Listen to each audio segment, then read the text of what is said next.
Hey everybody, welcome to another episode of Classic Gaming Brothers. I'm Zach. And I'm Seth. And we're the Classic Gaming Brothers. That's right. We are the Classic Gaming Brothers. That's right. You sound very serious. Recording Classic Gaming Brothers is serious business. We're suddenly shifting to a true crime podcast. We're going to talk about murder now. We came into the studio today, and producer Doug was down on the ground. Somebody was murdered. But it wasn't producer Doug. No. He was just picking up a dollar bill. He was just on the ground. He was taking a nap. Yeah, he was just picking up the money that we left on the ground. He was sleeping on a pile of dollar bills. That's how he sleeps. Yeah. All of the money that we would have made.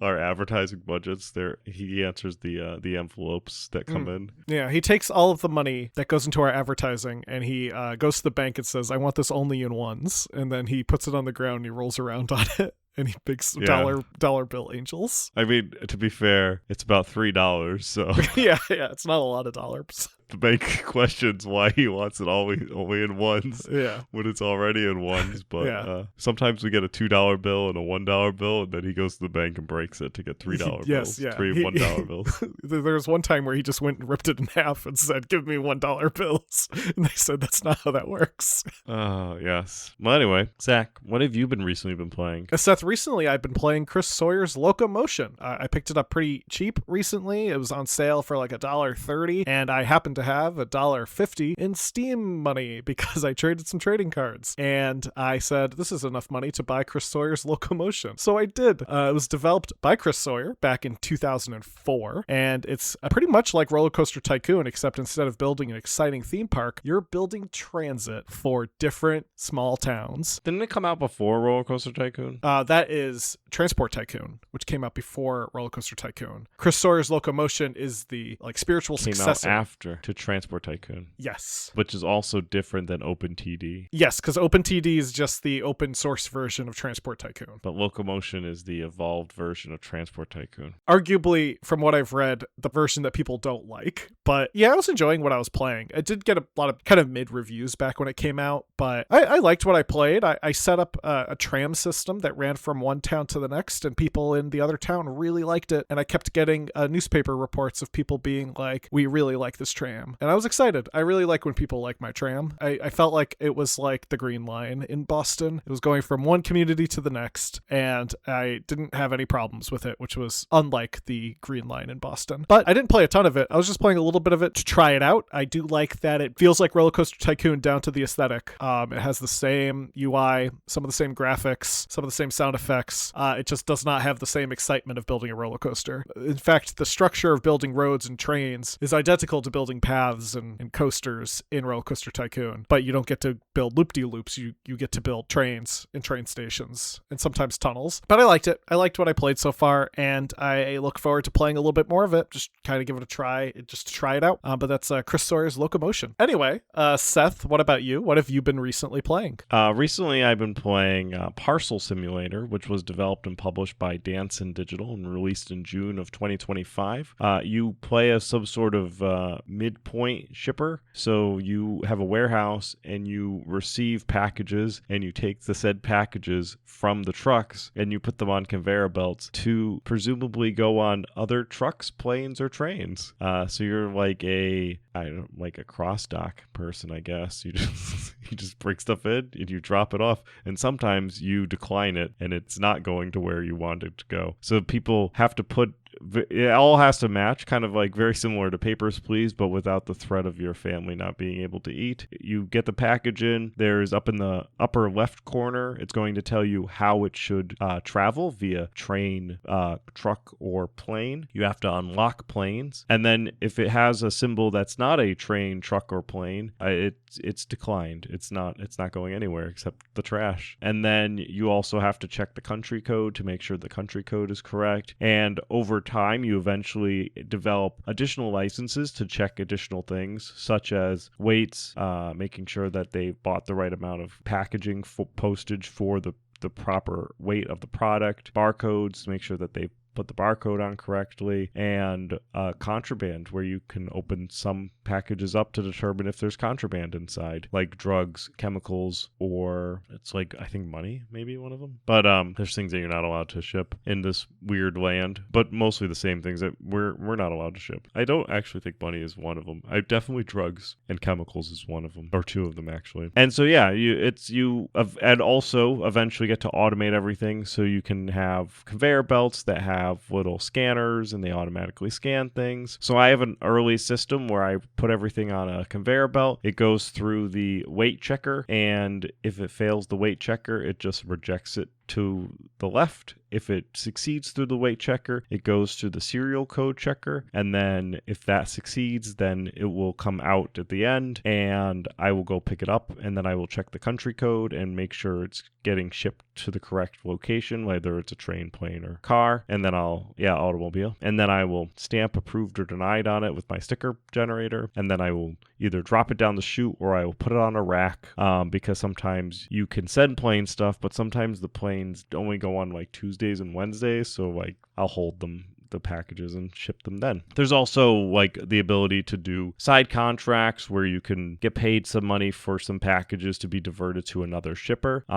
So that's always fun to get some extra money. And over time, you will upgrade and expand your warehouse to build it out even more, eventually automating everything. I always, when listening to Classic Gaming Brothers, I play this game because if I'm doing a task like checking packages to make sure the right country codes are, and sometimes a pretty monotonous task, I like to listen to some pretty route or monotonous material. So I always throw in some Classic Gaming Brothers tunes and I just listen to it while playing Parcel Simulator so that I can truly feel like I'm just working, and that's it. It's a great game, Parcel Simulator, a lot of fun. I watched Real Civil Engineer, who's a YouTuber, play Parcel Simulator, and that's what originally turned me onto it. Fun.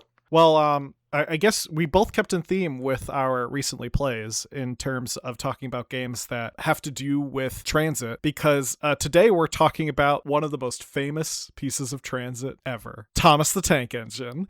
We are talking about the history and some of the games of everyone's favorite Little Blue Engine. Before we get into talking about the history, I want to talk about our memories, Seth, because I grew up watching recorded copies of Shining Time Station and also episodes of Thomas the Tank Engine and Friends while they were being re-aired on PBS, though I never played or even really knew that there were games based on Thomas the Tank Engine, especially not a Sega Genesis game. That was something I learned later in my life and became surprised and excited about, but I never played any of the Thomas games. I did collect, I had a bunch of the die-cast Thomas train toys and some of the wooden model toys, which I think were actually yours that I ended up having. But yeah, what about you? What are some of your memories of Thomas the Tank Engine? Definitely watching it on PBS was some of my memories. I know Ringo Starr, the Beatle, was a member of the cast of Thomas the Tank Engine for a period of time, which I always thought was fun. They had some great guys that were starring on there. But I think one of my core memories is when they have to do a slumber party at the Shining Time Station. Yes. And Billy Two Feathers tells them to go to sleep and pretend that they're asleep, and then then they'll go to sleep. Like just be like pretend to be asleep, and then you will be asleep.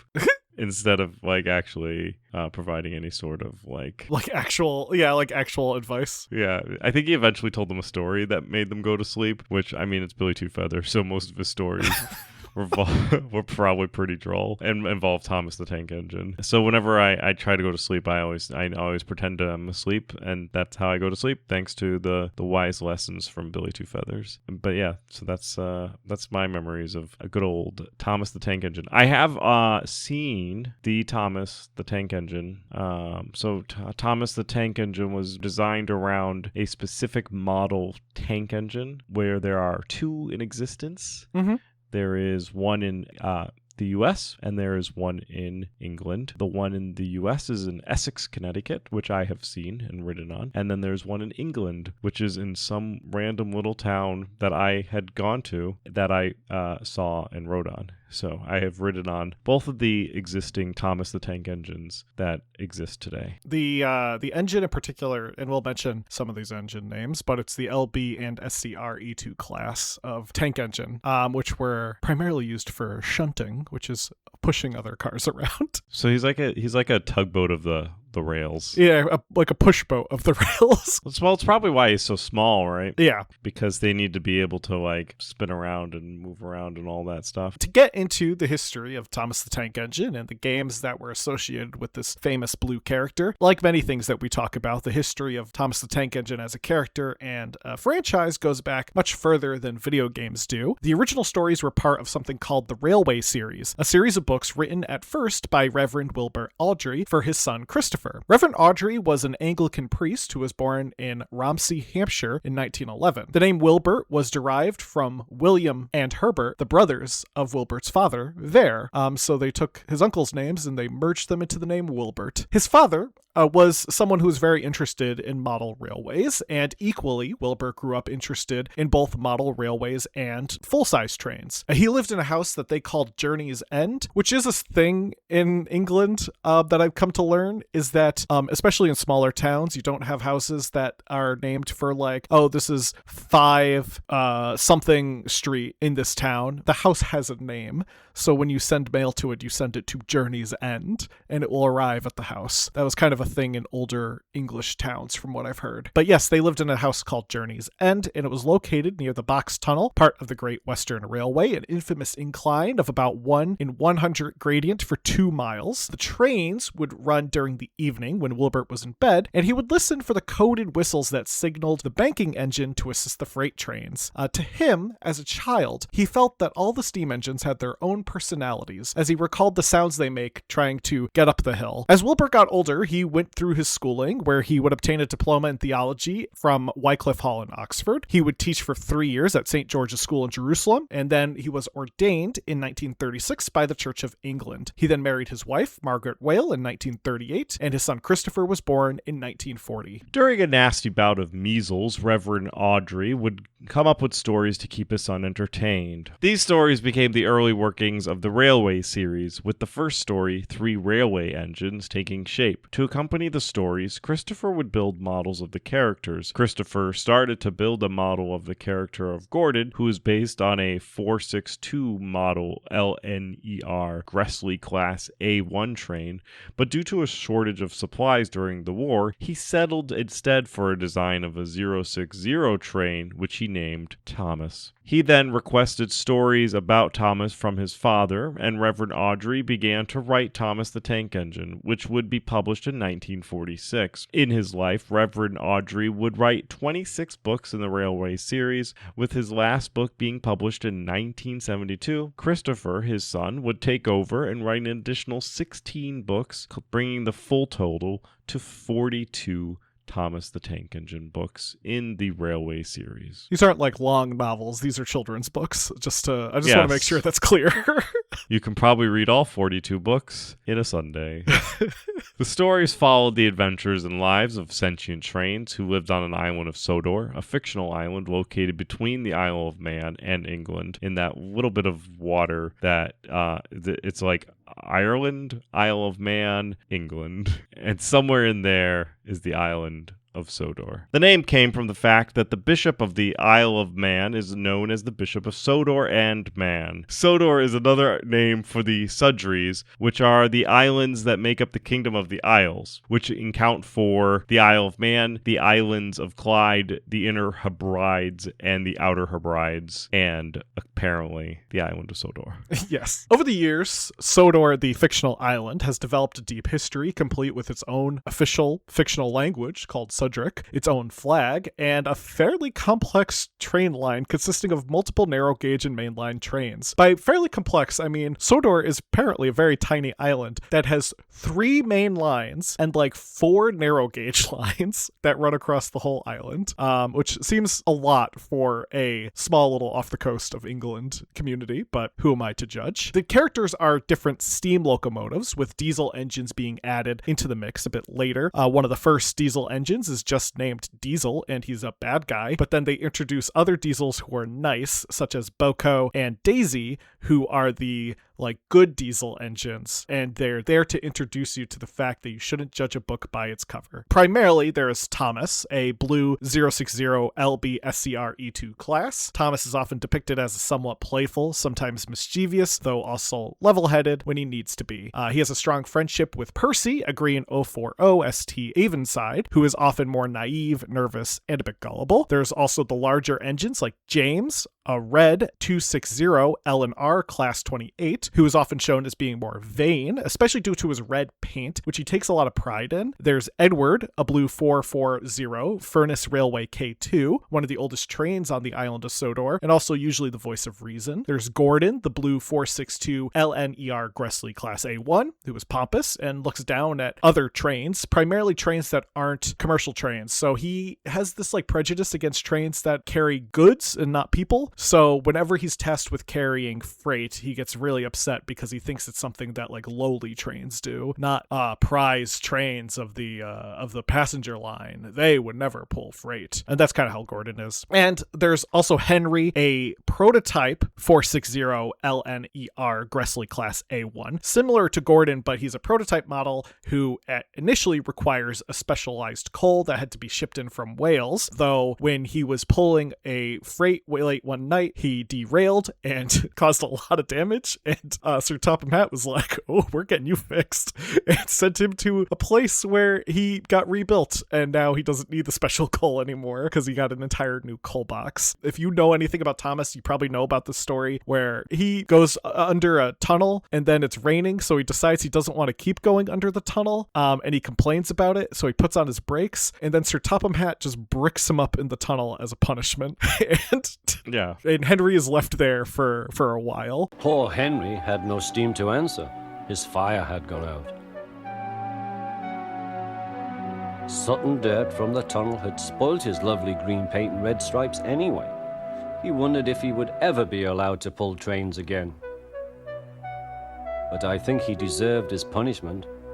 Don't you? There's also Toby, who's a tram. There's Bill and Ben, who are two twin engines. There's a bunch of other trains that exist on the Isle of Sodor. There's also a helicopter and a bus and plenty of other rolling stock. Cranky. There's Cranky. Of course, don't forget about Duck the Great Western. Yes, Duck the Great Western. There's tons of other trains that exist across the Isle of Sodor, tons of rolling stock that all have their own personalities. There's also humans who are predominantly shown in the books and are kind of less shown in the show, except as little wooden figures. The main one is the Fat Controller, aka Sir Topham Hatt, who runs the railway, and he looks like a man who smokes a lot of cigars. Yeah, Sir Topham Hatt's kind of an evil man. He's not evil, he does not care. Well, he cares for his trains, I think more so in the show. In the book, he's just a guy. Makes a ton of money. At some point in the 1970s, Reverend Audrey would meet Britt Allcraft while she was working on a documentary about steam locomotives in England. Britt became intrigued by the characters and soon secured the rights for the characters and stories through the publisher K&W Ward. In 1980, Britt and her husband, Angus Wright, would start the company, Britt Allcraft Railway Productions, later renamed to the Britt Allcraft Company. And they began to raise funds for what would become the first series of episodes for a show called Thomas the Tank Engine and Friends, or as we like to call it, Thomas the Tank Engine and Friends and Friends and Friends. Friends and Friends and Friends. The show was filmed using a 16 by 20 model railway layout. Layouts were assembled and dismantled one by one for each episode's scenes,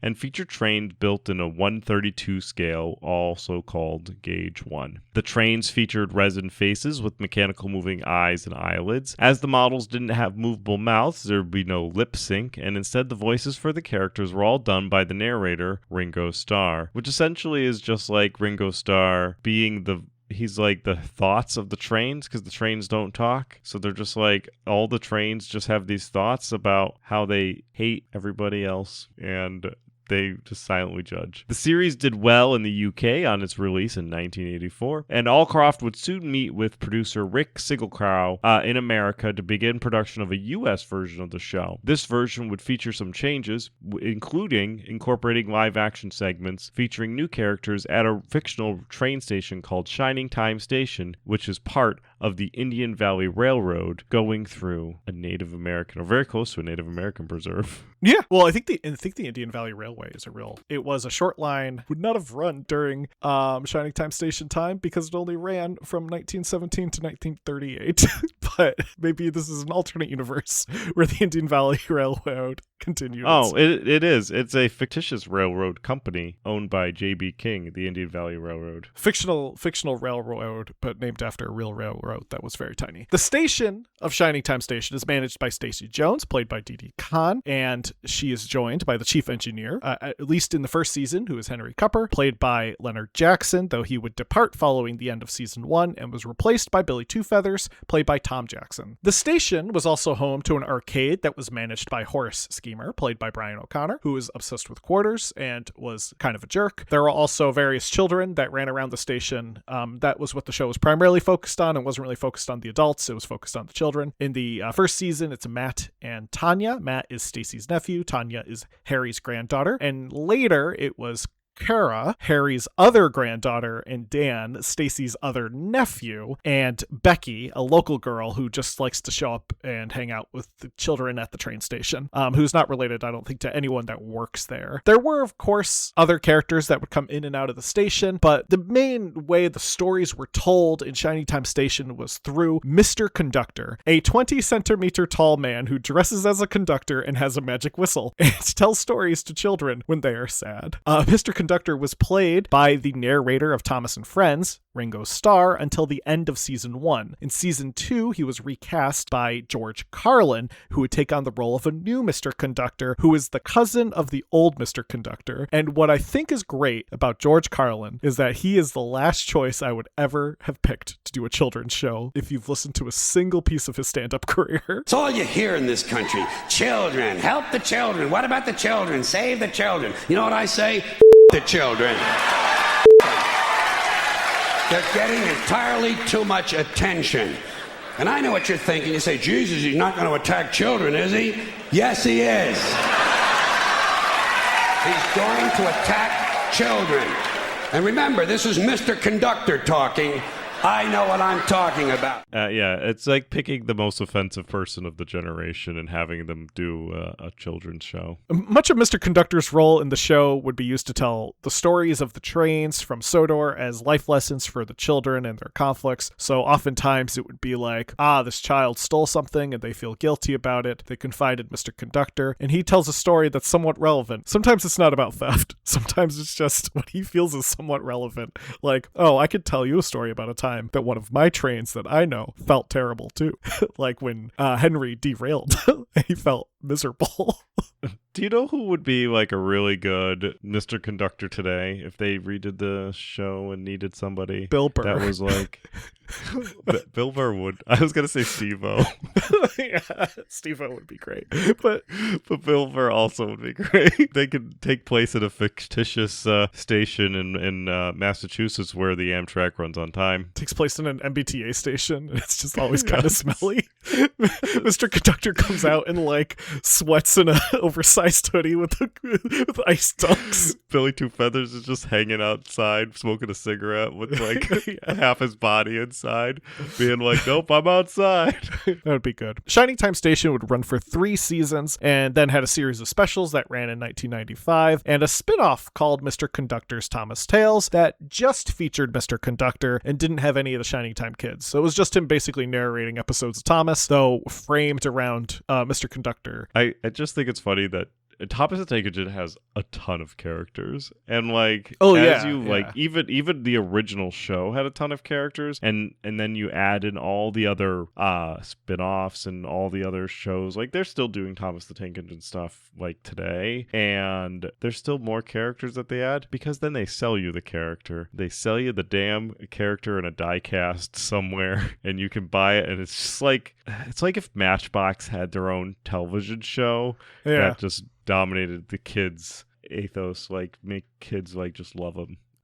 One thing I always find interesting about Shining Time Station is there was always this reoccurring concept that the Indian Valley Railroad is, I think, supposed to be the last commercial steam engine line in America. I think that's like a thing, because I remember in one episode, I think Billy Two Feathers is complaining about like no one wants to take the trains anymore. And I'm like, maybe it's because you run a very antiquated train that pollutes heavily.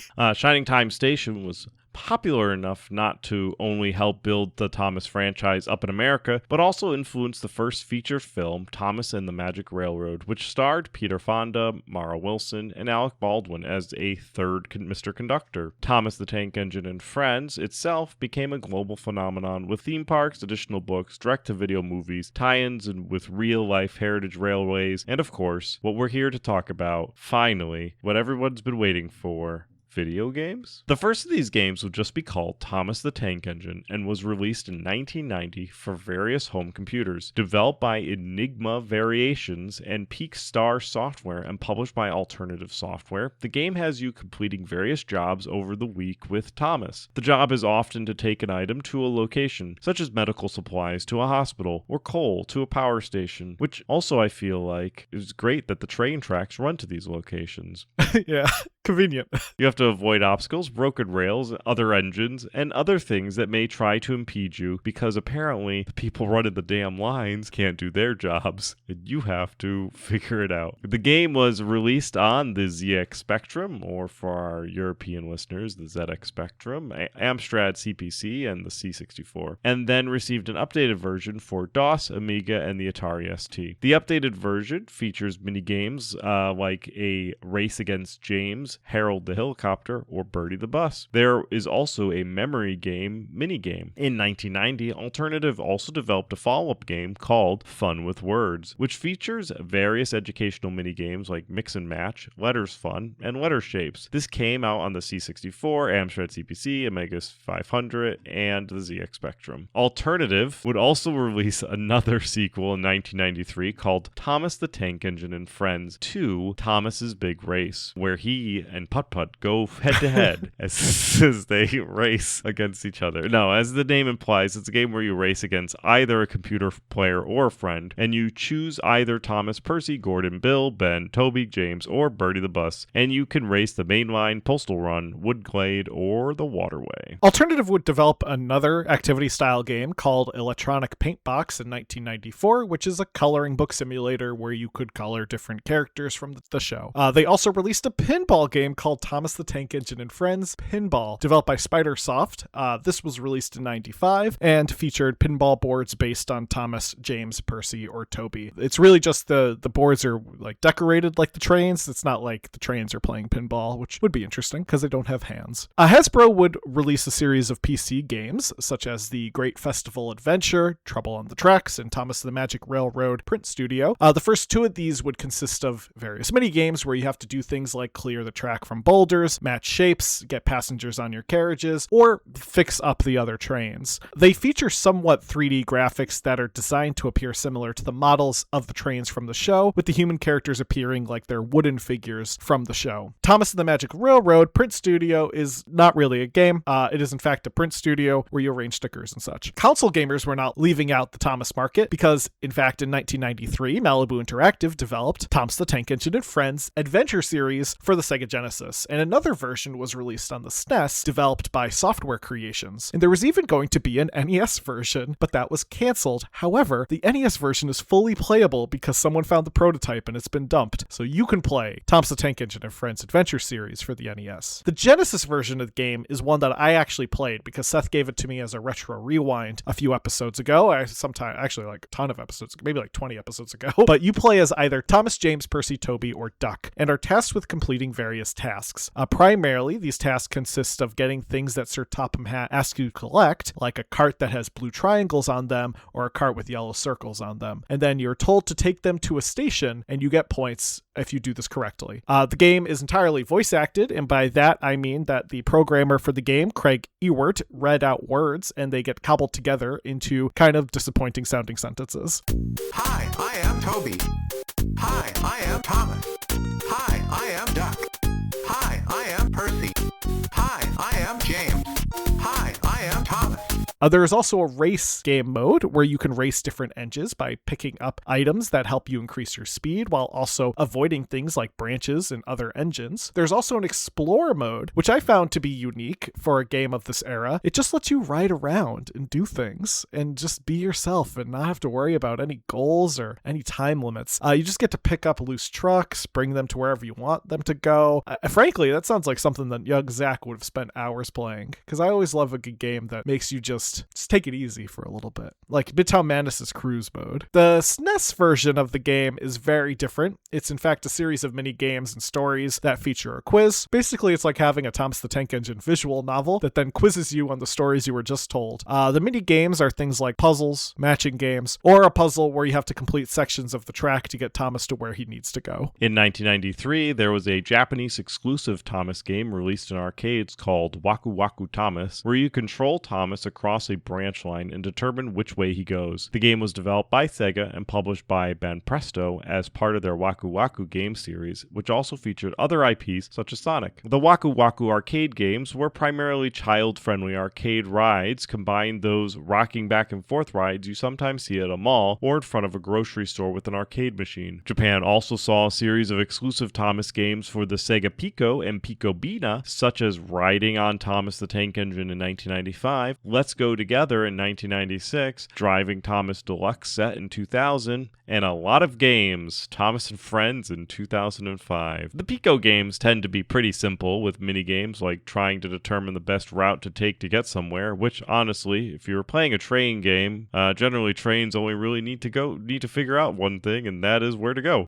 Determining the best route is usually the premise of a lot of these games, mostly because the content is trains. The Pico games tend to also consist of you driving Thomas down the line in the way that you chose. There are also your usual bunch of mini games, such as ones where you have to play catch with another engine by pushing a balloon with your steam exhaust. Japan also had a few other exclusive Thomas titles, like two games called Kids Station, Thomas the Tank Engine, and Kids Station, Talking and Drawing with Thomas and Friends. In the first game, developed by Bandai and published by Banpresto in 2000, you get to customize your own island of Sotor train, designing its color, boiler style, and more. Once you get into the game, there are various different mini games and other challenges, such as racing your engine against other engines. The second game is very similar, but came with a specialized tablet that you could be used to draw and color. Another Japanese exclusive title would be the Friends of Sodor, developed by Tamsoft for the Game Boy Color in 2001. You control Thomas as you travel around the island of Sodor. You encounter empty areas where you have to choose the right track piece to get you where you need to go. You encounter various other characters who will also give you tasks to complete. These tasks pretty much consist of minigames. And to be honest, there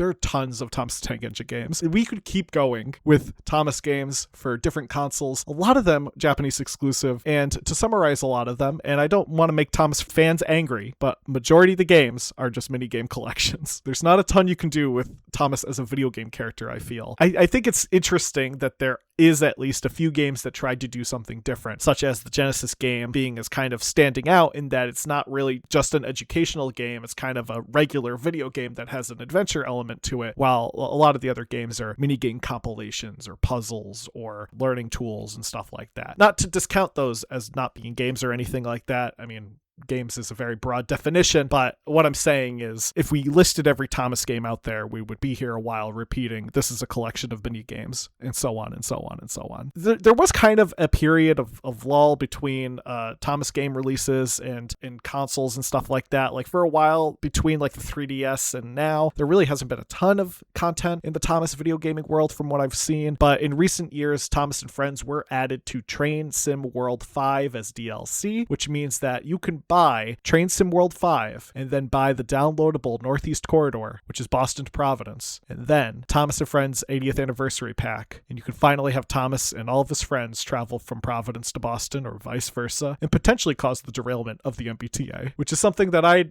never knew I wanted in my life, was to have Thomas be the cause of derailment of the MBTA, but now I can do that too. I guess to sum everything up, Thomas is a very memorable franchise for Seth and I. We both grew up with Thomas as a character, but he's not incredibly memorable, at least in terms of video games. That's just the truth of it. Seth, do you have anything to contribute with Thomas and this remaining time? So there's a couple of things that I want to contribute. One thing is there is a museum in Mile Oak, England, which is the Discover Thomas and and Friends exhibition, where they have some of the original Thomas the Tank Engine models that were shot on display. So you can go and see them if you are in England. There's also apparently another train location that has some of them as well. I did look at one. I did look at Thomas. It looks like he does have jaundice because his eyes have Yeah, yellowed. I see that. His yells, like, yeah. I also just beyond those of George Carlin and Ringo Starr, who played Mr. Conductor, Pierce Brosnan also played Mr. Conductor. He was one of the narrators, yeah. Which is just a wild. It's just a wild. There's a lot of famous people. Alec Baldwin's done it. It's a number of famous people that have been Mr. Conductor. I think it's just one of those roles that I just think is fun, that you could have someone from the drummer from the Beatles or James Bond, who is or one of the most raunchiest comedians. Yeah, the guy who did the 7 words you can't say on TV and got arrested for it also narrated Thomas the Tank Engine. And they all did great at their own roles. They did, which is fun. So that's what I got for Thomas. Well, getting into our retro rewind, Seth had me play a game called Fox Ranger 3: The Last Revelation, developed by Soft Action, published by Digital Wave in 1997 for MS-DOS. Fox Ranger 3: The Last Revelation is a platformer where you play as this mech guy that kind of reminded me of like an Ava from Neon Genesis Evangelion, or like a Gundam, and you walk around, you slash bad guys with a laser sword. It's all right. I didn't get super far in the game because I found the controls to be pretty stiff, and it wasn't great. I couldn't really figure out what I was like, what else to do besides walk forward and slash at things. Like, I collected some power-ups, but I don't think they gave me any like ability to shoot or any other control schemes. I think they just gave me energy, but that's about it. It was kind of boring. I don't think it really holds up. Next week, Seth, you can play a game called The Quest for MS-DOS. Great, thanks. Zach had me play Magus, and technically had me play Magus 2nd and 3rd edition, which were developed by Ronnie Wester and published as freeware. Magus is an open-world turn-based role-playing game with no specific background story and only one primary goal: to wander and kill. In the meantime, you could also attempt to kill... There's this bad mage that's in the Citadel, and if you kill him, that's really the end of the game. You're not really told to do that. You just kind of wander and kill. In the build your own party selection, you can create a number of different classes to choose from, such as barbarian, mage, dwarf, duck from mage. Thomas for classes. And no, not that duck, just a regular duck. So I decided I needed to create a party, and obviously I didn't really care about all the other classes except for ducks, duck mages, and barbarians. And so began the adventures of Morbab, who was a barbarian, and his friends, Mr. Quackers, Magus Quackers, and another Mr. Quackers, because I didn't realize that I was generating more I didn't know if I was making more characters, or if I needed to click. There was like okay and then done, and then I was just generating more and more characters. I didn't know I was creating a giant party. So that's why I had 2 Mr. Quackers. It's a game that feels like it would do really well if it was a windowed version on Windows 3.1 and not DOS. Or Windows 95 type game if it was played in a Windows. It really feels like one of those games that's kind of like Yoda Stories or Castles of the Wind. It just really felt like a game that you would play at work and try to avoid doing work, but with a lot more combat than Yoda Stories. For a 1993 freeware game, I think it holds up. I enjoyed myself playing it. I lost a bunch of people early on because I didn't know how to attack, but that was really my bad, not knowing how to do that. But you can use your mouse, which was cool. And they updated the 3rd edition to be completely mouse driven, which on a DOS game, it's always nice. And next week, Zach, you could play 3D Body Adventure for MS-DOS. I will. Thank you, Seth. Well, with that, if anyone has any fun memories of Thomas the Tank Engine, either the show or the books or the games, send us an email to classicgamingbrothers@gmail.com. We're available wherever podcasts can be found, be it Podbean, iTunes, or iHeartRadio. We're on YouTube, like and subscribe. We're on Patreon, links in the description. And we're also available on our website, classicgamingbrothers.com. And of course on social media, CG Brothers Pod or Classic Gaming Brothers, depending on where you are. With that, Seth, am I forgetting anything? Don't play games like my brother. Don't play games like my brother. I've been Seth. And I've been Zach. And we've been the Classic Gaming Brothers. That's right.